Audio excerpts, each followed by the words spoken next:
لیے بڑا ہتھیار جمع کرنا اور لوگوں کی فوج جمع کرنا، اس سب کے لیے وقت تھا، تو پھر قرآن کے جمع کرنے کے لیے کیوں نہیں وہ سیریس ہوئے؟ جیسے مشہور بات ہے کہ اس وقت خانہ کعبہ پر جو ہے مشہور شاعروں کی اشعار لکھ کر کے لٹکائے جاتے تھے، اور جس کا سب سے اچھا ہوتا اس کا شعر خانہ کعبہ کے دروازے پر لگایا جاتا، صحیح، اور جب اس سے بھی اچھا آ جائے تو پھر جو ہے نا وہ پہلے والے کو نکال دیا جاتا، اب اس کو لٹکایا جاتا تھا۔ اچھا، تو یہ اعزاز تھا ان شاعروں کا کہ ہمارا لکھا ہوا کلام جو ہے خانہ کعبہ پر لٹکا ہوا ہے۔ تو پھر یہ شعراء جاہلی جب لگاتے تھے تو ایک مرتبہ ایسا ہوا، رسول پاک صلی اللہ تعالی علیہ وسلم نے سورہ کوثر کی 3 آیتیں، انا اعطیناک الکوثر فصلی لربک وانحر ان شانئک هو الابتر، یہ لکھوائی اور پھر اس کو خانہ کعبہ کے پاس لٹکایا۔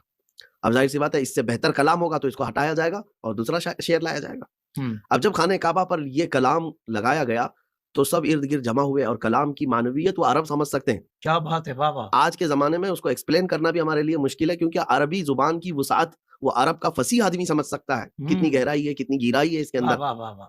تو اب شعراء بھی، ادبا بھی، فصحاء، بلغاء سب آتے تھے اور دیکھتے تھے اس کلام کو، اور پھر ان لوگوں نے کہا کہ یہ محمد عربی صلی اللہ تعالیٰ علیہ وسلم کا یہ لکھا ہوا کلام یہ تو اثر کر جائے گا سارے لوگوں کو۔ تو سب جمع ہو کر کے ایک بہت بڑے شاعر کو لے آئے جس کے فی البدی شعر کہنے میں کوئی مثل نہیں تھا، اس کو لے آیا اور کہا کہ دیکھو آپ کو تو جواب لکھنا ہوگا۔ تو آیا اور آ کر کے پڑھا اس نے کہ یہ 3 آیتیں یہاں پر لکھ کر لگائی گئی ہیں، انا اعطیناک الکوثر فصلی لربک وانحر ان شانئک هو الابتر۔ اس کے بعد اس نے کہا میں بھی جواب لکھتا ہوں، اور اس نے ایک ٹکڑا لیا، پارچہ لیا، اور اس پہ لکھا ما ھذا کلام البشر، اسی کے وزن پر اس نے فصلی لربک وانحر ان شانئک هو الابتر، نیچے لکھتا ہے ما ھذا کلام البشر، اللہ اکبر! یہ بشر کا کلام ہو ہی نہیں سکتا۔ کیا بات ہے مفتی صاحب، سبحان اللہ، سبحان تو میں یہ کہہ رہا ہوں اس زمانے میں آپ کی بات جن لوگوں کو چیلنج کیا گیا تھا ان لوگوں نے تسلیم کیا کہ بشر کا کلام نہیں ہو سکتا، یہ اللہ کا کلام ہے، واہ واہ واہ واہ! یہ اللہ کا کلام ہے۔ جن لوگوں نے یہ بھی کہا کہ جادوگری ہے، سحر ہے، کہانت ہے، یہ تو صرف حسد و عناد میں کہتے تھے۔ ولید بن مغیرہ کٹر دشمن رسول ہے، حضور پاک صلی اللہ تعالیٰ علیہ وسلم کی ہرزہ سرائی کرنے والا گستاخ، لیکن جانتے ہیں اس کے الفاظ قرآن کے متعلق کیا ہے؟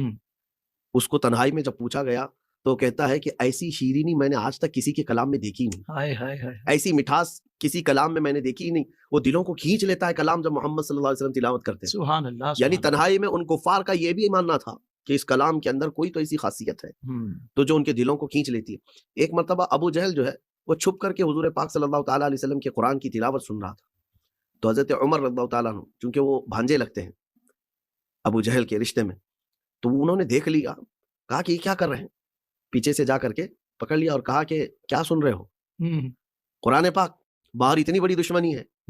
تو اس نے کہا ہاں تنہائی میں سن رہا ہوں اس لیے کہ اس